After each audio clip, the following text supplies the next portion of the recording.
Hello class 6 students, कैसे हैं आप सब।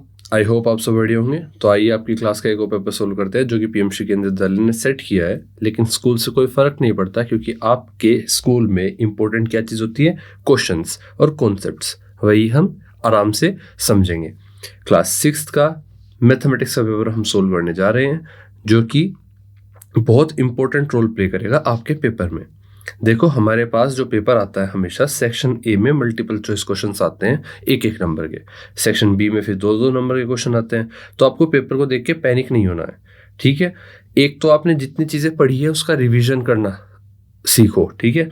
रिवीजन कैसे होता है, आपने क्वेश्चंस देख लिए, मैं आपको आंसर बता दूंगा और उसकी प्रैक्टिस भी किया करो, ठीक है। वो कॉन्सेप्ट लिख लिया करो। मान लीजिए आपने ये 4 क्वेश्चन किए, इनमें से आपको थर्ड क्वेश्चन नहीं आता, तो आप पेपर पेन लेकर बैठा करो, अपनी कॉपी रफ कॉपी, और उसमें थर्ड क्वेश्चन को नोट कर लिया करो। फिर आपको ये पता रहेगा कि आपने जो क्वेश्चन पेपर मेरे साथ किया था सोल्व, उसमें से 20 क्वेश्चन थे टोटल और आपने उसमें से 15 क्वेश्चन कर लिए थे, बट 5 क्वेश्चन नहीं हुए थे, तो आपने 5 क्वेश्चन अपनी रफ कॉपी में लिख लिए। इससे क्या होगा, वे 5 क्वेश्चन आपके पेपर में आ जाएंगे, तो आप फिर सारे क्वेश्चन कर पाओगे। क्लियर। अब आते हैं फर्स्ट क्वेश्चन पर। What is the next number in the pattern. देखो, यहाँ पर एक पैटर्न दिया गया है जिसमें नेक्स्ट नंबर आपसे पूछा है। अब अगर 2 के बाद 4 आ रहा है, 4 के बाद 8 आ रहा है, 8 के बाद 16 आ रहा है, तो आप एक चीज नोटिस करो कि यहाँ पर 2 से 4 पर कितना गैप आया। सबसे पहले गैप देखते हैं हम, ठीक है। तो 2 में से +2 करेंगे, 4 आ गया। अब 4 में हो सकता है कि +2 करके ही आया हो नंबर, लेकिन 4 में +2 करते तो 6 आता। यहाँ पर तो 8 आया है, तो हम क्या करेंगे कि ये देखेंगे 4 का 8 से कोई रिलेशन है। अगर आपको ये समझ में आ जाता है कि 4 में +4 करो या फिर 4 की मल्टीप्लाई 2 से करो, तो एक ही बात है। जैसे यहाँ पे हमने क्या किया, 2 में +2 करो या फिर 2 की मल्टीप्लाई 2 से करो। सेम इसी तरह से 8 में +8 करो या 8 की मल्टीप्लाई 2 से करो। ऐसे ही 16 से नेक्स्ट नंबर क्या आएगा, ये नंबर होगा 16 में +16 करो या 16 की मल्टीप्लाई 2 से करो। ये दोनों एक ही बात है, तो आपका आंसर क्या आ जाएगा, 32। क्लियर। पेन का कलर कर लेते हैं ऑरेंज, और ठीक है, 32 आ गया आपका आंसर। तो ऑप्शन सी बिल्कुल सही होगा। क्वेश्चन नंबर 2 पर आते हैं। How many degrees are there in a straight angle. देखो, आपका जो स्ट्रेट एंगल मान लो ये है और यहाँ पर हमारा मिड पॉइंट था, तो कितनी डिग्री होती है स्ट्रेट एंगल में। अब आपको पता है अगर यहाँ पर इस तरह से लाइन होती, खिंची होती, तो ये कितना एंगल होता, 90 डिग्री। ये भी कितना एंगल इधर आता, 90 डिग्री। तो ये भी 90 प्लस ये भी 90 डिग्री, कितना हो गया, 180 डिग्री। तो स्ट्रेट एंगल का कितना होता है, option B 180 degree. Question number 3 पर आता है। Identify the pattern and write the next letter.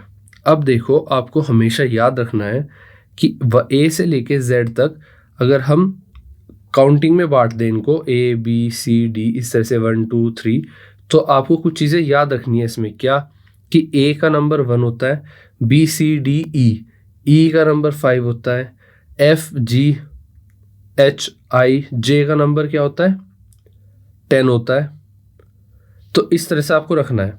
अब A का नंबर 1 है, E का नंबर 5 है, J का नंबर 10 है।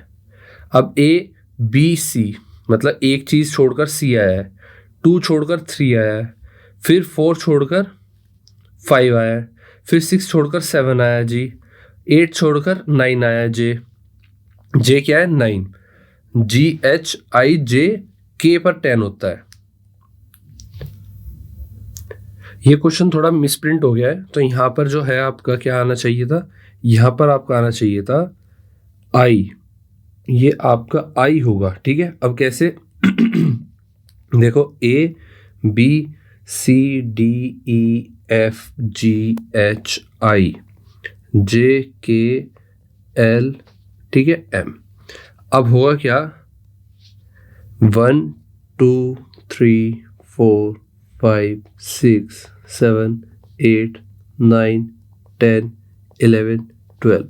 आपको मोटे मोटे याद रखने हैं। A1 पर होता है, E5 पर होता है, जिससे कि आप बाद में लिख पाओ। E5 पर होता है, J10 पर होता है, ठीक है। ये याद रखने हैं आपको स्टार्टिंग के लिए। अब आप देखो कि हमारा कौन सा नंबर थे, A था, इसके बाद इसके बाद हमारा सी है, इसके बाद हमारा ई है, जी है। तो ये क्या हुआ, एक को छोड़ रहा है, सेकंड पर जंप कर रहा है, एक को छोड़ रहा है, सेकंड पर जंप कर रहा है, एक एफ को छोड़ दिया, जी पर जंप किया, एच को छोड़कर इसको आई पर जंप करना चाहिए था लेकिन मिस प्रिंट हो गया और उन्होंने जे कर दिया। तो आई अगर हमने यहाँ पे किया तो एक जे को छोड़कर फिर हम क्या करेंगे, नेक्स्ट के पर जंप करेंगे। तो हमारा आंसर क्या आ जाएगा, के हमारा आंसर आ जाएगा। ठीक है, तो ये 1 3 5 7 9 11, ठीक है, के हमारा आंसर आ जाएगा 11th पर। ये हमारा पैटर्न है और हमने एक के निकाल लिया, ऑप्शन यहाँ पर के होना चाहिए था। क्लियर? तो इसका आंसर क्या होगा, आपका आई होगा और ऑप्शंस में भी एक आई ऑप्शन बना लेंगे। मान लीजिए ये एल जो था ये इसको आई बना लेंगे तो हमारा सी ऑप्शन सही हो जाएगा। क्वेश्चन नंबर 4 पर आते हैं। 4 कहता है if measure of an angle is 50 degree. मान लो कोई एक एंगल है जो 50 डिग्री का है।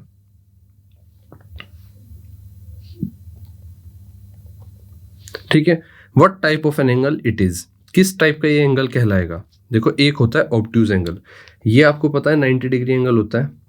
इससे ज्यादा का कोई एंगल होगा तो वो क्या कहलाएगा, वो कहलाएगा ऑब्ट्यूज। अगर 90 डिग्री से कम कोई एंगल होगा तो क्या कहलाएगा, एक्यूट। राइट एंगल हो और ये 90 डिग्री एंगल क्या कहलाता है, 90 डिग्री एंगल कहलाता है। ठीक है, और स्ट्रेट एंगल ये सिंपल 180 डिग्री का एंगल स्ट्रेट एंगल कहलाता है। अब 50 डिग्री है तो वो 90 डिग्री से कितना है, कम है, तो हम ऑप्शन बी एक्यूट एंगल को चूज करेंगे। क्वेश्चन 5 पर आते हैं। A line segment has dash and points. देखो लाइन सेगमेंट होता क्या है, कोई एक लाइन और उसके दो एंड पॉइंट हो। ठीक है, ये क्या कहलाता है, एक लाइन सेगमेंट कहलाता है। तो कितने एंड पॉइंट, 2, ऑप्शन 2। क्वेश्चन 6 पूछता है आपसे कि विच of the following number is a palindrome. Palindrome का मतलब ये होता है कि कोई भी एक ऐसा नंबर जो अगर आगे से देखें तो भी सेम नंबर लगे और पीछे से देखें तो भी सेम नंबर लगे। जैसे 2 3 2 3 4, 4 3 2 3 4। अब देखो आगे से देखो इसको 4 3 2 3 4 और पीछे से देखो इसको 4 3 2 3 4, सेम है, तो ये पैलिंड्रोम नंबर है। जैसे 1 1 11 है, ये पैलिंड्रोम नंबर है, आगे से भी 1 1 है और पीछे से भी 1 1 है। ऐसे ही 1 8 5, ये पैलिंड्रोम नंबर नहीं है क्योंकि आगे से 1 से स्टार्ट हो रहा है और पीछे से 5 से। आगे से 3 से स्टार्ट हो रहा है, पीछे से 1 से। आगे से 1 से स्टार्ट हो रहा है, पीछे से 3 से। आगे से 4 से स्टार्ट हो रहा है और पीछे से भी 4 से। और 4 8 4 4 8 4, तो ऑप्शन डी बिल्कुल सही हो जाएगा। ये क्या है आपका पैलिंड्रोम नंबर। ठीक है, तो आपका हो गया 4 8 4 आंसर सही। क्वेश्चन नंबर 7 पर आते हैं। Which of the following is Kaprekar constant. अब कप्रेकर कांस्टेंट क्या होता है वो देख लो। देखो कप्रेकर कांस्टेंट में एक चीज हमेशा याद रखना कि 6174 नंबर याद रखना। किसी भी 4 डिजिट नंबर पर अगर कप्रेकर प्रोसेस करते हैं हम तो क्या नंबर आता है, 6174। बस ये दिमाग में बैठा लेना बात। ठीक है, अब मैं आपको समझा देता हूँ कप्रेकर कांस्टेंट होता क्या है। इसके लिए मुझे चाहिए कि जगह बनाने के लिए हम क्या यूज़ करेंगे, हम यूज़ करेंगे थोड़ा सा एक एक्स्ट्रा पेज। क्लियर? इसमें मैं आपको बताता हूँ कप्रेकर कांस्टेंट। देखो कोई भी 4 डिजिट नंबर, जैसे मान लो हमने 8 9 9 1, एक 4 डिजिट नंबर है, 1 2 3 4 डिजिट हो गई, 8 9 9 4। इसको डिसेंडिंग ऑर्डर में, डिसेंडिंग ऑर्डर मतलब बड़े से छोटे की तरफ, बड़े से छोटे की तरफ, और ये होता है असेंडिंग ऑर्डर, छोटे से बड़े की तरफ अरेंज करेंगे इसको। ठीक है, कैसे, 8 9 9 1 में सबसे बड़ा क्या है, 9, फिर 9, दोनों बराबर है तो 9 9 लिख लिए। अब उससे छोटा 8 है और उससे छोटा 1 है। इसके बाद असेंडिंग ऑर्डर देखो इसका सेम उल्टा हो जाएगा, 1 8 9 9। कोई भी 4 डिजिट नंबर को अगर हम असेंडिंग और डिसेंडिंग ऑर्डर में अरेंज कर लेते हैं, अब इनका क्या निकालते हैं, डिफरेंस निकालते हैं। मतलब 9 9 8 1 में से 1 8 9 9 माइनस करते हैं तो क्या आंसर आएगा, आपका आंसर आ जाएगा 8082। क्लियर? अब 8082 को फिर से हम असेंडिंग ऑर्डर में भी रखते हैं और उसमें भी रखते हैं, डिसेंडिंग ऑर्डर में भी रखते हैं। ठीक है, 8082 को फिर से हमने असेंडिंग और डिसेंडिंग ऑर्डर में रख दिया। डिसेंडिंग ऑर्डर क्या है इसका, 8 8 2 0, और असेंडिंग ऑर्डर क्या है इसका, 0 2 8 8। फिर इसका डिफरेंस निकालेंगे। इसका डिफरेंस निकालने पर क्या आएगा, इसका डिफरेंस निकालने पर आएगा आपका 8532। 8532 को फिर से डिसेंडिंग ऑर्डर और असेंडिंग ऑर्डर में रखेंगे, मतलब इसको बड़े और छोटे में चेंज करेंगे। तो यो देखो असेंडिंग डिसेंडिंग ऑर्डर में तो अपने आप ही है पहले से ही, 8 सबसे बड़ा होता है, 5 से छोटा, 3 से छोटा, 2 से छोटा। अब इसको असेंडिंग ऑर्डर में रखेंगे, इसको बिल्कुल उल्टा, 2 3 5 8, और इसको सोल्व करेंगे तो क्या आंसर आएगा, आपका आंसर आ जाएगा 2 3 5 8 माइनस 6 1 7 4। और 6 1 7 4 को फिर से करेंगे, अगर हम 6 1 7 4 को अगर हम असेंडिंग और डिसेंडिंग ऑर्डर में करेंगे, 6 1 7 4 में सबसे बड़ा क्या है 7, फिर 6, फिर 1, फिर 4 एंड देन 1। और अगर असेंडिंग ऑर्डर करेंगे 1 4 6 7, और इनका डिफरेंस निकालेंगे तो कितना आएगा, इन दोनों का डिफरेंस निकाल के अगेन 7 6 4 उनमें से 1 4 6 7 गया, तो 6 1 7 4। अब क्या हो गया, अब हम कोई भी 4 डिजिट नंबर लेंगे और उसको एक बार बड़े से छोटे की तरफ रखेंगे और फिर एक बार छोटे से बड़े की तरफ रखेंगे, उनका डिफरेंस निकालेंगे, जो आएगा फिर उसको भी बड़े से छोटे की तरफ रखेंगे उन डिजिट्स को, और छोटे से बड़े की तरफ, फिर डिफरेंस आएगा। तो 4 डिजिट नंबर का अगर इस पैटर्न को चलेंगे तो लास्ट में किस पर आ जाएंगे हम, 6 1 7 4 पर आ जाएंगे हम। फिर 6 1 7 4 हमेशा इस पैटर्न से हमेशा यही नंबर बार बार आता रहेगा। तो ये है आपका केप्रेकर कांस्टेंट। क्लियर, इसलिए ये बहुत इंपॉर्टेंट है और ये बहुत जादुई भी है। ठीक है, तो हमारा क्या है 6 1 7 4 केप्रेकर कांस्टेंट है। क्वेश्चन 8 पर आते हैं। The measure of a right angle is, देखो आपको पता होना चाहिए कि हमारा जो राइट एंगल होता है वो कैसा होता है। ये हमारी मान लीजिए एक लाइन है, इस पर अगर हम परपेंडिकुलरली स्ट्रेट लाइन ड्रॉ कर दें, बिल्कुल स्ट्रेट लाइन, ठीक है, तो इसका मतलब है कि यहाँ पर हमारा कितना डिग्री बन जाएगा, 90 डिग्री इस तरफ भी बन जाएगा और 90 डिग्री इस तरफ भी, और इनका टोटल 180 डिग्री होता है, क्योंकि स्ट्रेट लाइन का एंगल क्या होता है 180 डिग्री। क्लियर, तो हमारा 90 डिग्री होता है, क्यों राइट एंगल कितना होता है 90 डिग्री। सेक्शन बी पर आते हैं। Complete the pattern. पैटर्न को ध्यान से देखो, 1 dot 1 triangle, 2 dot 1 triangle, 3 dot 1 triangle, 4 dot 1 triangle, तो यहाँ पर क्या आएगा 5 डॉट 1 ट्रायंगल, फिर 6 डॉट 1 ट्रायंगल। क्लियर, ये आपका आंसर हो गया। क्वेश्चन 10 पर आते हैं। Find the rule and next 2 terms. Rule find करो, नेक्स्ट 2 टर्म फाइंड करो। 5 10 20 40, 5 10 20 40 नेक्स्ट 2 टर्म्स। अब एक चीज देखो आप, इसमें 5 और 10 के बीच का डिफरेंस कितना है, डिफरेंस है 5 का। कैसे पता चला, बड़े में से छोटा घटा देंगे, 10 माइनस 5 कितना हो गया, ये डिफरेंस कितना आ गया 5 का। सेम ऐसे ही बड़े में से छोटा घटा देंगे, 20 माइनस 10 कितना आ गया 10 आ गया, 40 माइनस 20 कितना आ गया 20 आ गया। तो आप एक चीज देखो कि 5 से 10 होने के लिए इंटू 2 करा, 10 से 20 होने के लिए मल्टीप्लाई 2 करा, 20 से 40 होने के लिए मल्टीप्लाई 2 करा, या फिर इसको ऐसे भी कह सकते हो 5 में 5 प्लस कर दिया 10 आ गया, 10 में 10 प्लस कर दिया 20 आ गया, 20 में 20 प्लस कर दिया 40 आ गया, 40 में 40 प्लस कर देंगे। और ये एक ही बात है कि 40 की मल्टीप्लाई 2 से कर देंगे, 40 में 40 प्लस कर देंगे, तो कितना आ जाएगा 80, और फिर 80 की 2 से मल्टीप्लाई कर देंगे, या फिर 80 में 80 प्लस कर देंगे। ठीक है, तो यहाँ पर हमारा आंसर क्या आ जाएगा 80, देन 80 to 160, ये हमारा आंसर आ गया, क्योंकि 40 इंटू 2 एंड देन 80 इंटू 2, या फिर 40 में 40 प्लस कर दिया, या फिर 80 में 80 प्लस कर दिया, एक ही बात है। ठीक है, एक ही बात है दोनों में, आप प्लस से कर लो या मल्टीप्लाई 2 कर लो।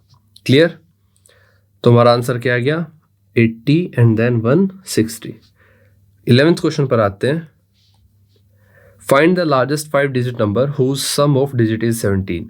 लार्जेस्ट 5 डिजिट नंबर्स करना है हमें जिसका सम कितना हो, 17 हो। तो इस चीज देखो लार्जेस्ट नंबर क्या होता है, पहले तो 5 डिजिट नंबर करना है हमें। 5 डिजिट नंबर के लिए हमें 5 गैप बना लेंगे, 5 डिजिट के लिए जगह बना ली। अब आप कोई भी सबसे बड़ा नंबर किस नंबर से स्टार्ट होगा, अगर कोई भी नंबर है और उसका सबसे बड़ा नंबर निकालना है तो वो 9 से स्टार्ट होगा। और 9 से स्टार्ट कब होगा, अगर उनका टोटल डिजिट का सम 9 से ज़्यादा आ रहा है। अगर इसका सम टोटल डिजिट का सम 9 से कम आता, मान लो 8 आता, तो 8 से सबसे बड़ा नंबर क्या हो जाता, 8000। ये सबसे बड़ा ऐसा 5 डिजिट नंबर है जिसका सम 8 है। ठीक है, जैसे ही हम यहाँ 7 कर देंगे छोटा हो जाएगा, और 8 से बड़ा कर नहीं सकते। ऐसे ही यहाँ पर 9 से बड़ा नहीं कर सकते, और हमारा सम कितना आना चाहिए, 17। तो 17 में से 9 गए, कितना बचा हमारे पास, 8 बचा। हम 8 यहाँ पर रख देंगे और बाकी सब 0 कर देंगे। ठीक है, इस तरह से करना होता है। अगर यहाँ पर मान लो 29 होता, सम 29 होना चाहिए, तो 9 यहाँ पर रखते, -9 करते, कितना आया, -9 करके 20 आया।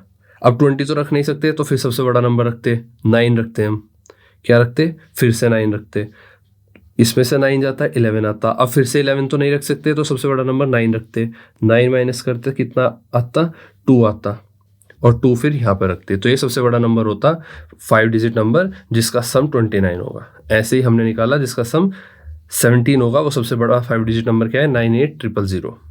क्लियर, 98000।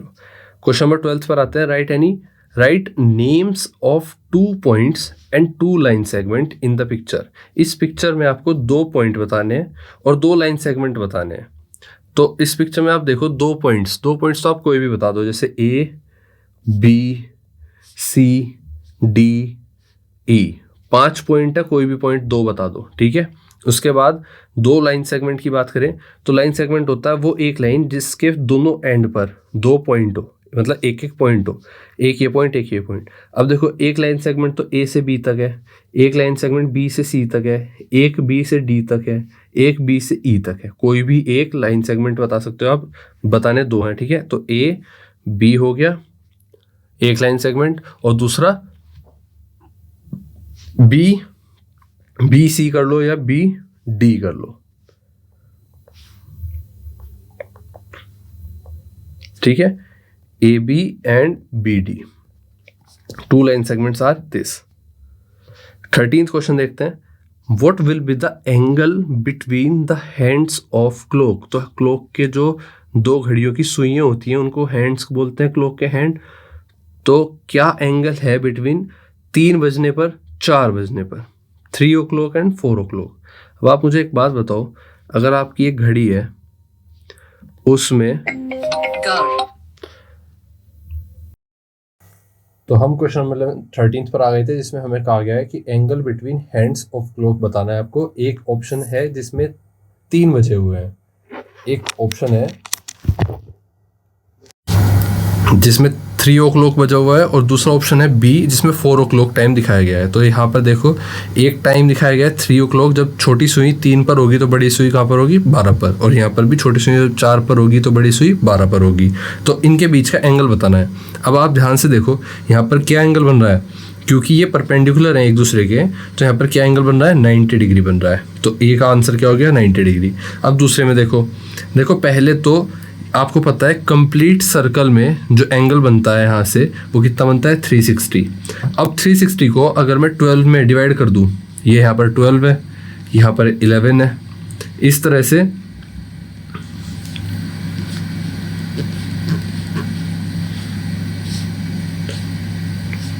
ठीक है, इस तरह से डिवाइड कर दूँ तो कितने हिस्से हो गए, 12 हिस्से हो गए।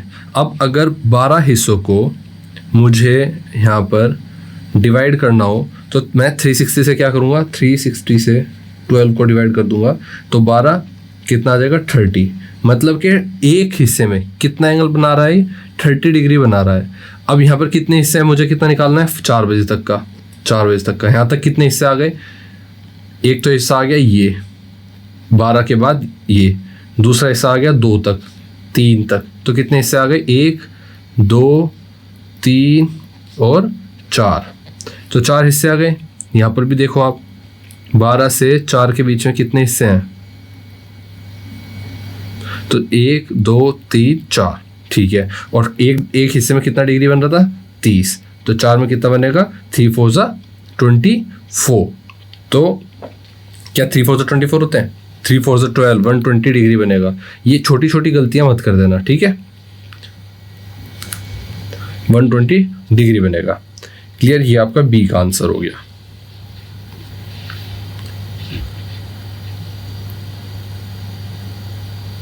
नेक्स्ट क्वेश्चन पर चलते हैं, section C, question number 14। Observe करना है पैटर्न को और राइट करने हैं अगले 3 नंबर। देखो आपके सामने कुछ नंबर लिखे हुए हैं, 3, एक सेकेंड,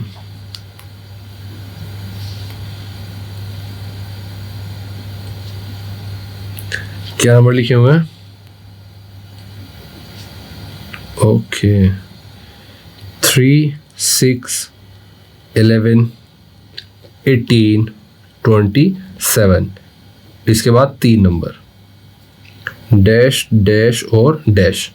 अब आप मुझे बताओ इन दोनों के बीच का गैप कितना है, 3, इन दोनों के बीच का गैप कितना है, 5, इन दोनों के बीच का गैप कितना है, 7, इन दोनों के बीच का गैप कितना है। अब ये गैप कैसे निकाल रहा हूँ मैं, देखो बड़े में से छोटा घटा देंगे, 6 - 3, बड़े में से छोटा घटा देंगे तो ये कितना हो गया, 11 - 6, बड़े में से छोटा घटा देंगे 18 - 11, और बड़े में से छोटा घटा देंगे 27 - 18।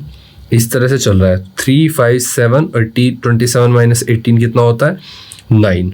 अब आप एक चीज़ देखो, 3 से 5 कितना गैप आया, फिर से सेम चीज़ करेंगे, 5 - 2 = 5 - 3 = 2, 7 - 5 = 2, 9 - 7 = 2। तो क्या चीज़ होगी जिससे माइनस करेंगे 9 को तो 2 आ जाएगा, तो ऑब्वियसली 9 में ऐड करके देखते हैं 2, ये आ गया 11, तो 11 में से हम 2 माइनस करेंगे तो हमारा ये वाला आंसर आ जाएगा, या फिर 11 में से 9 माइनस करेंगे तो हमारा एज इट इज़ 2 आ जाएगा। तो हमारी अगली संख्या 11 हो गई। अब अगली संख्या 11 हो गई, हमें 3 निकालने हैं। देखो ये तो हमारा इस पैटर्न में निकला, अभी हमारी मेन सीरीज ब्लैक कलर की है, ठीक है। तो हम क्या करेंगे, इससे अगले 2 दिखाएंगे, अगले 2 13, अगले 2 15, ठीक है। अब आप देखो कि यहाँ पर 7 का गैप था, 9 का गैप था, अब कितना गैप लाना पड़ेगा, 11 का। 11 का गैप कितना हो जाएगा, 38 का। अब कितना गैप लाना पड़ेगा, 13 का। कितना गैप हो जाएगा, 51 का। फिर कितना गैप लाना पड़ेगा, 15 का, 66 का। क्लियर, तो कितना हो गया, 65, 15 65 हो गया, और ये 66। तो आपके 3 टर्म्स कौन सी है, 38 51 और 66, ये 3 टर्म आपकी आ गई। क्लियर।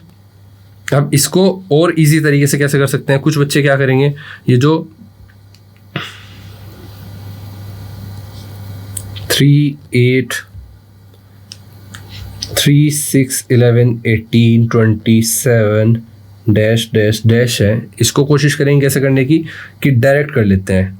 कैसे डायरेक्ट करेंगे वो, कि 3 से 6 तक गए, 3 का गैप, 6 से 11 तक गए, 5 का गैप, 11 से 18 तक गए, फिर वो ये सब करके नहीं देखेंगे, बस डायरेक्ट मन में करेंगे। 7 का गैप, 3 4 5 6 7 8 छोड़कर 9 का गैप आएगा इनके बीच में, 10 छोड़कर 11 का गैप आएगा इनके बीच में, 12 छोड़कर 13 का गैप आएगा इनके बीच में, 14 छोड़कर 15 का गैप आएगा इनके बीच में। 27 में 11 गए, 11 प्लस किए कितना आ गया, 38 आ गया। 38 में 10 प्लस किया, 13 करना है प्लस, तो पहले 10 कर देंगे तो 48, और फिर 3 कर देंगे 51 आ गया। और 51 में पहले 10 प्लस कर देंगे 61, और 5 66 आ गया। तो आपके आंसर आ गए। नेक्स्ट क्वेश्चन तो बढ़ते हैं। 15th, classify the angles as acute, obtuse and right. आपको पहले ही बताया था, राइट एंगल होता है जो बिल्कुल स्ट्रेट होता है, सीधी लाइन, और स्ट्रेट परपेंडिकुलरली पड़ती है इस लाइन पर, तो ये क्या होता है, राइट एंगल कहलाता है। इसका डिग्री कितनी होती है, 90 डिग्री। यहाँ पर कौन सा राइट एंगल दिख रहा है आपको, तो आप देखो स्ट्रेट लाइन बिल्कुल स्ट्रेट पर ये परपेंडिकुलरली पड़ रहा है, तो ये आपका क्या होगा, राइट एंगल। तो सी क्या है, राइट एंगल। इसके बाद ऑब्ट्यूज एंगल, एक्यूट एंगल क्या बताए थे, 90 से छोटा जो एंगल होगा, इस डायरेक्शन में जो एंगल होगा, इस डायरेक्शन में जो एंगल होगा वो क्या कहलाएगा, एक्यूट एंगल। ठीक है, ए लिख देते हैं इसको। और जो बड़ा होगा उसको क्या कहेंगे, ऑब्ट्यूज एंगल, जो इस साइड बनेगा। ठीक है, इस यहां पर कहीं भी वो क्या कहलाएगा, ऑब्ट्यूज एंगल कहलाएगा। अब आप बताओ मुझे, ये जो बी वाली लाइन है, इस लाइन पर ये 90 डिग्री होगा और इससे बड़ा है ये, तो 90 से बड़ा कौन सा एंगल कहलाता है, बी हो गया आपका ऑब्ट्यूज एंगल। ए देखते हैं, ये स्ट्रेट लाइन होती मान लो ये, और इस पर 90 डिग्री बनाना होता मुझे, तो मैं कहाँ पर बनाता, बिल्कुल ऐसे बनाता, लेकिन ये इसके अंदर है इन दोनों के, तो ये क्या कहलाएगा, एक्यूट एंगल कहलाएगा, एक्यूट एंगल कहलाएगा। ठीक है, आप ये देखो यहाँ पर एंगल इस तरफ का नहीं पूछा बल्कि ऑपोजिट साइड का पूछा है, तो इसको क्या कहेंगे, देखो जब हमें बिल्कुल ऑपोजिट साइड का एंगल पूछा गया हो तो उसको क्या कहेंगे, रिफ्लेक्स एंगल कहेंगे। क्या कहेंगे, रिफ्लेक्स एंगल कहेंगे। ठीक है, इसके बाद ये दोनों पूछे गए हैं, दोनों एक्यूट एंगल है। ई में देखो ना ये अंदर का पूछा गया ना ये पूछा गया, कौन सा पूछा गया, ये पूछा गया, तो ये क्या है, स्ट्रेट एंगल है। देखो पूरी स्ट्रेट लाइन है तो ये क्या होगा, स्ट्रेट एंगल है। क्लियर, ये आपका रिफ्लेक्स एंगल है। क्वेश्चन 16 पर आते हैं, write 4 digit number, follow the steps and reach Kaprekar constant. तो 4 डिजिट नंबर कोई भी लिखो, सारे स्टेप फॉलो करो और कहाँ तक पहुंचो, कैप्रेकर कांस्टेंट तक पहुंचो। अब आपके लिए होमवर्क है, क्या मैंने एक 4 डिजिट का नंबर पहले कैप्रेकर कांस्टेंट को समझाने के लिए आपको ऊपर कराया था। कहाँ पे कराया था, ये पूरा प्रोसेस है। अब इस प्रोसेस के साथ ये नंबर नहीं लोगे आप, दूसरा नंबर लोगे और आप खुद करके देखोगे। क्लियर, सेम क्वेश्चन है, कैप्रेकर कांस्टेंट के सारे स्टेप फॉलो करने हैं। ये इस तरह से, या तो इसको नोट कर लेना, लेकिन इसके बाद खुद एक अपने हिसाब से एक नंबर चुनना, 4 डिजिट नंबर। चलो मैं नंबर देता हूँ तुम्हें, आप ले लो 3984। ठीक है, ये आपका नंबर है। इसको करना पहले डिसेंडिंग में, असेंडिंग में, फिर इनको माइनस कर देना, जो नंबर आएगा फिर उसको डिसेंडिंग असेंडिंग में, फिर उसको माइनस कर देना, डिफरेंस निकालना। ऐसे चलेगा जब तक कैप्रेकर कांस्टेंट नहीं आ जाता। ठीक है, 6174 नहीं आ जाता। क्वेश्चन नंबर 17 पर आते हैं, draw the following angles using a protector.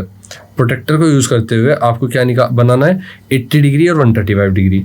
देखो आपके पास एक डी प्रोटेक्टर होगा, ठीक है, वो कुछ इस प्रकार का होगा, उसमें यहाँ पर सारे एंगल्स लिखे होंगे।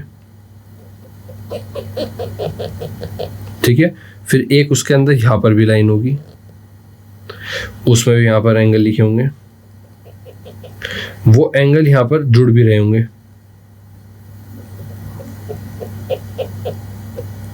ठीक है, इसके बाद आपसे यहाँ पे नंबर लिखे होंगे। करना क्या है कि आपको एक स्ट्रेट लाइन खींच लेनी है इस पर। जैसे ही आप एक स्ट्रेट लाइन पर ये डी प्रोटेक्टर रखोगे तो आपको देखना है 80 डिग्री। अब क्योंकि हमें पता है 90 डिग्री बिल्कुल स्ट्रेट होगा, तो 80 डिग्री कहाँ पर होगा, इससे थोड़ा पहले, यहाँ पर कहीं, कहाँ पर, यहाँ पर कहीं। तो यहाँ से पॉइंट लगाकर हटा देना और फिर एक स्ट्रेट लाइन बिल्कुल पॉइंट तक खींच देना। सेम इसी तरह से 135 डिग्री कहाँ पर होगा, यहाँ पर, तो ये 135 डिग्री यहाँ से खींच देना। तो आपका कैसे एंगल बन जाएगा, एक एंगल बनेगा आपका इस तरह से, और ये आपका 135 डिग्री होगा, और एक एंगल बनेगा आपका किस तरह, इस तरह से, इस तरह से, ये आपका 80 डिग्री होगा। क्लियर, सेक्शन डी की तरफ आते हैं, complete the table with 5 digit number whose digits are 1, 0, 6 और 3। तो 5 डिजिट नंबर जिसकी डिजिट क्या है 1, 0, 6, 3, इस टेबल को कंप्लीट करना है, और इसमें 9 भी है। ये 5 डिजिट्स हैं, इसके साथ इनको आपको कंप्लीट करनी है table. Only a coloured cells should have a number greater than all its neighbours. सिर्फ येलो टेबल में इसके बराबर वाले किसी भी नेबरिंग नंबर से बड़ा नंबर हो सकता है, किसमें, सिर्फ येलो पार्ट में। The biggest number in the table is, तो बताओ सबसे बड़ा नंबर कौन सा होगा टेबल के अंदर। ठीक है, अब इसको कंप्लीट टेबल को करते हैं। तो देखो सिंपल है कि आपको ना इन 5 डिजिट से 1, 0, 6, 3 और 9 से ऐसे कॉम्बिनेशन बनाना है नंबर्स का जो यहाँ पर फिट हो सके। अब फिट करने की सिर्फ एक कंडीशन है कि येलो पार्ट में जो भी हम लिखेंगे वो इन तीनों से, इस नेबर कौन सा है, इस वाले येलो पार्ट का नेबर कौन सा है, एक तो ये है, ये है और ये है, तो ये वाला नंबर इन तीनों से बड़ा होना चाहिए। ये वाला नंबर 1 2 3 4 5 6 7 इन सब से बड़ा होना चाहिए, ठीक है। ये वाला नंबर इन तीनों से बड़ा होना चाहिए, ये वाला नंबर इन तीनों से, नेबरिंग नंबर से बड़ा होना चाहिए येलो पार्ट, और बाकी नंबर लिखना है आपको इन 5 डिजिट से, ठीक है। तो फॉर एग्जांपल सबसे पहले चलते हैं, क्योंकि हमारे पास ये भी कंप्लीट है, ये भी बना हुआ है, ये भी बना हुआ है, तो येलो पार्ट में हमें लिखना है। अब येलो पार्ट में कितना वर्ड लिखना होगा, इन दोनों से बड़ा लिखना होगा, जैसे 60,319। अच्छा, छोटा और बड़ा कैसे पता चलता है? छोटा नंबर वो होता है जो जितना जीरो के करीब से स्टार्ट होता है। मान लो कोई नंबर के अंदर 0 से स्टार्ट होगा तो एक डिजिट तो खत्म ही हो गई, इसका मतलब है वो सिर्फ 4 डिजिट का रह जाएगा। इसका मतलब है आप 0 से कोई नंबर स्टार्ट नहीं कर सकते। अगर आपको 5 डिजिट नंबर लिखना है तो आप किससे स्टार्ट करोगे? 1 से करोगे। अब मान लीजिए आपको यहाँ पर लिखना है इनसे बड़ा नंबर। अब ये दोनों 3 से स्टार्ट हो रहा है, ये यहाँ पर 1 से स्टार्ट हो रहा है, ये यहाँ पर 6 से स्टार्ट हो रहा है, तो आप क्या करोगे? यहाँ पर आप कर दो 6 से बड़ा नंबर कौन सा है? 9 है, तो आप 9 से स्टार्ट कर दो। 9 से स्टार्ट करने के बाद आप कोई से भी नंबर कैसे भी लिख सकते हो, जैसे 6103 एक नंबर हमने लिख दिया, ठीक है, एक चीज़ हो गई। दूसरा आप मुझे बताओ, जैसे कि हमारे पास ये वाला नंबर है, अब ये सबसे बड़ा होना चाहिए, सबसे छोटे लिखने हैं। अब यहाँ पे 10 लिखा हुआ है, 10963। अब 10 से छोटा तो हम कर नहीं सकते, स्टार्टिंग अगर 1 से हो चुकी है तो हम 0 से स्टार्टिंग करेंगे। अगर मान लो 0 से करा 01963, तो ये तो 4 डिजिट का ही नंबर रह गया, 0 की कोई वैल्यू नहीं रही। हमें लिखना है 5 डिजिट का, तो 10 के बाद हमें क्या करना पड़ेगा? 1 से स्टार्ट करना पड़ेगा। अगर 1 में हमने 3 ऐड कर दिया तो इसका मतलब है ये नंबर 13,000 बन जाएगा। 3 मान लो 9690 कर दिया तो ये 13,000 बन गया, इससे बड़ा हो जाएगा। तो मुझे क्या करना पड़ेगा? एटलीस्ट शुरू में 1 0 तो रखना ही पड़ेगा। तो 1 0 यहाँ पे रखूँगा मैं, 1 0 यहाँ पे रखूँगा मैं, और 1 0 यहाँ पे रखूँगा मैं। क्लियर? अब क्योंकि मैंने 1 0 स्टार्टिंग में रख लिया, बचा क्या? 963। तो 9 से छोटा स्टार्टिंग क्या होनी चाहिए? 9 से छोटे से, तो 639 रख लो, 369 रख लो, और 396 रख लो, ठीक है। ये तीनों नंबर इस नंबर से छोटे हैं, ठीक है। इसके बाद आते हैं यहाँ पर भी हम कोई भी नंबर लिख सकते हैं, जैसे 693। क्लियर? अब आते हैं यहाँ पर भी हम कोई भी नंबर लिख सकते हैं, लेकिन ध्यान रहे कि वो सबसे बड़ा ना हो जाए। अगर हमने यहाँ पे नंबर लिखा, मान लीजिए 31096, अब 31096 और 10396 से बड़ा होना चाहिए ये नंबर। इसका मतलब है 3 से स्टार्ट हुआ यहाँ पे नंबर, यहाँ पे 1 से स्टार्ट हुआ, इनसे बड़े नंबर से स्टार्ट करते हैं, या तो 6 से या 9 से। तो 6 से स्टार्ट कर लेते हैं, 69310। अब ये नंबर्स, येलो वाला पार्ट, ये वाला नंबर इसके एडजेसेंट या फिर कह लो नेबरिंग नंबर से बड़ा है, और ये हमें चाहिए था, यही कंडीशन लागू करनी है, ठीक है। इसके बाद बचता है हमारे पास 2 ऑप्शन, सिर्फ ये। तो यहाँ पर एक कर देते हैं कोई भी नंबर, जैसे 39106, और 39106 किया हमने। इसका मतलब है अब हमें इन तीनों नेबरिंग नंबर से ये वाला नंबर बड़ा लिखना होगा। अब ध्यान देने की बात है एक चीज़ की, सिर्फ एक ही पॉसिबिलिटी है। 9 से स्टार्ट होगा बड़ा नंबर, 9 से पहले से यहाँ से स्टार्ट हो चुका है एक नंबर। फिर 9 के बाद 6 से स्टार्ट हो सकता है सबसे बड़ा नंबर, 6 भी लग चुका है सेकंड टर्म में। 6 के बाद सबसे बड़ी चीज़ है 3 भी लग चुका है यहाँ पर। तो अगर मुझे 5 डिजिट नंबर सबसे बड़ा बनाना है 9 1 इन नंबर से, इन डिजिट से, तो सबसे बड़ा नंबर होगा, सबसे पहले सबसे बड़ा आएगा, फिर उससे छोटा, फिर उससे छोटा, फिर उससे छोटा, फिर उससे छोटा, ठीक है। अब यहाँ पे क्या हुआ कि 96301, सिर्फ एक ही पॉसिबिलिटी है कि अगर मैं 9 से स्टार्ट करूँ, 6 भी रहे उसमें, क्योंकि 6 से बड़ा नहीं हो सकता कुछ, फिर 3 भी रहे उससे, 3 से बड़ा नहीं हो सकता कुछ। अब 0 है, 0 और 1 को चेंज करने पर ही ऑप्शन एक है कि मैं इस वाली वैल्यू से, क्योंकि 96,301 से बड़ा सिर्फ एक ही नंबर बन सकता है, 96,310, वो भी 0 और 1 को आगे पीछे करके। क्लियर? अब पूछा है biggest number in the table is, तो बिगेस्ट नंबर कौन सा होगा टेबल का? 96310। क्लियर? क्वेश्चन नंबर 19 पर आते हैं। Right 5 digit palindrome number using following clues. तो एक पैलिंड्रोम नंबर क्या होता है? जो किसी दोनों तरफ से, राइट से भी और लेफ्ट से भी, दोनों तरफ से क्या हो, पढ़ने में सेम हो, जैसे 4 3 2 3 4, 5 7 5 1 2 1 3 1 2 1 1 2 1 3 1 2 1। ये इन्हें किसी भी तरफ से पढ़ो आप, दोनों सेम बोले जाएंगे, तो ये क्या कहलाएगा? Palindrome number. अब देखो यहाँ पर हिंट दी गई है हमें कुछ, TH TH H T U। First है I am a 5 digit palindrome, ठीक है, हमारे पास 5 डिजिट पैलिंड्रोम नंबर हमें बनाना है। बी है I am an odd number. Odd number का मतलब क्या है कि मैं स्टार्ट किससे होता हूँ? ओड नंबर से होता हूँ, ठीक है, मतलब 3 5 7 9 से स्टार्ट होता है, क्लियर, या फिर 1। My T digit is double of my U digit. My T digit is double of my U digit. अच्छा, अगर मेरी टी डिजिट डबल है यू की, मतलब यू पर जो भी है, मान लीजिए यू पर 2 है तो टी पर क्या है? 4 है। मान लीजिए मेरी टी पर, अब इसको थोड़ा सीरियस लेते हैं इस क्वेश्चन को। पहले तो मैं ये 5 डिजिट यहाँ पे लिख लेता हूँ, 1 2 3 4 5। अब मैं लिख लेता हूँ यहाँ पर THHTU। अब टी डबल है यू की, स्टार्ट हो रहा है, स्टार्टिंग में जो यहाँ पर नंबर आएगा ये क्या हो सकते हैं? 1 3 5 7 9, क्योंकि ओड नंबर है ये, ठीक है। 20 32 लास्ट नंबर आएगा आपका ओड नंबर, क्योंकि ओड नंबर लास्ट होता है, मैं थोड़ा कंफ्यूज हो गया था। 1 3 5 7 9, ठीक है, लास्ट में क्या आएगा? Odd number. चाहे फिर स्टार्टिंग किसी से भी हो जाए, 23 हो या 33 हो, ये ओड नंबर कहलाएगा। अब कहा गया इनका डबल है, यहाँ पर जो है वैल्यू वो इनमें से कोई सी की डबल है। अब आप देखो एक चीज़ नोटिस करो, टी डिजिट जो है वो is double of my U digit, my H digit is double of my T digit. H digit जो है वो टी की भी डबल है। अब आप मुझे बताओ ऐसा इनमें से कौन सा नंबर है जिसका 2 बार डबल करें?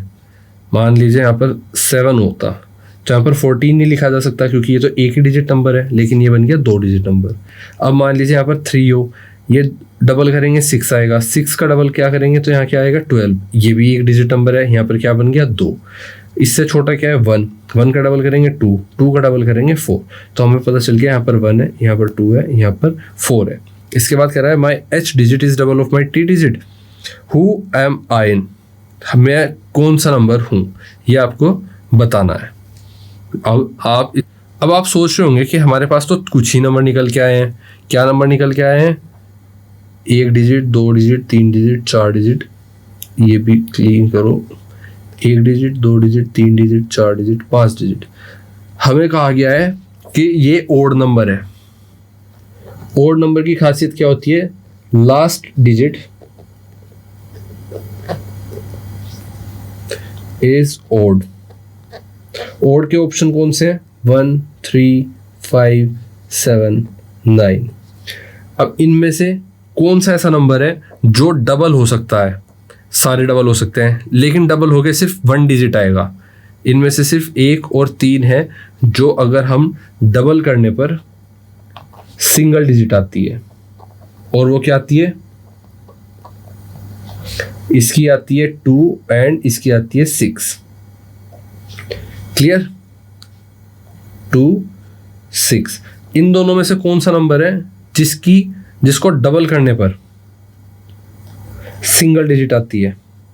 सिर्फ 2 है, क्योंकि 6 का क्या होता है डबल? 12, और ये नहीं चलेगा। तो 2 का डबल क्या होगा? 2 का डबल होगा आपका 4। इसका मतलब है कि मेरा पहला नंबर 1 है, इसका डबल फिर 2 है, और इसका डबल फिर 4 है। मतलब मेरा एक नंबर ये 1 है, ये 2 है, ये 4 है। अब ये नंबर कौन सा है? Palindrome number. पैलिंड्रोम की खासियत दोनों तरफ से सेम, अगर इधर से पढ़ा गया तो सेम इधर से पढ़ा जाएगा। तो इधर 1 आ गया सबसे पहले, तो इधर भी क्या आ जाएगा? 1 आ जाएगा सबसे पहले। इधर 2 आ गया सेकंड नंबर पर, इधर भी 2 आ गया, और बीच में 4 आ गया। तो पैलिंड्रोम नंबर हमारा क्या हुआ? 1 2 4 2 1। ये हमारा आंसर हो गया। क्लियर? इस तरह से आपने अपना पेपर सोल्व किया। आई होप आप सबको हेल्प मिलेगी और आप पेपर में बेहतर परफॉर्म करोगे। अगर वीडियो में नए हो और अब तक टिके हुए हो वीडियो पर, तो बहुत अच्छी बात है और आप बहुत मन से पढ़ रहे हो, आपके नंबर बड़े अच्छे आएंगे। मैं आपको बेस्ट विशेस देता हूँ। मिलते हैं आपसे आपकी क्लास के नेक्स्ट क्वेश्चन पे वो सोल्व करते हुए। चैनल को सब्सक्राइब कर दो और लाइक कर दो, ये बहुत इंपॉर्टेंट है। सब्सक्राइब करने से ज़्यादा इंपॉर्टेंट आपका लाइक मैटर करता है। और कमेंट्स में ये भी बता दिया करो कि आपकी क्लास का कौन सा हम नेक्स्ट पेपर सोल्व करें। तब तक के लिए बाय बाय दोस्तों।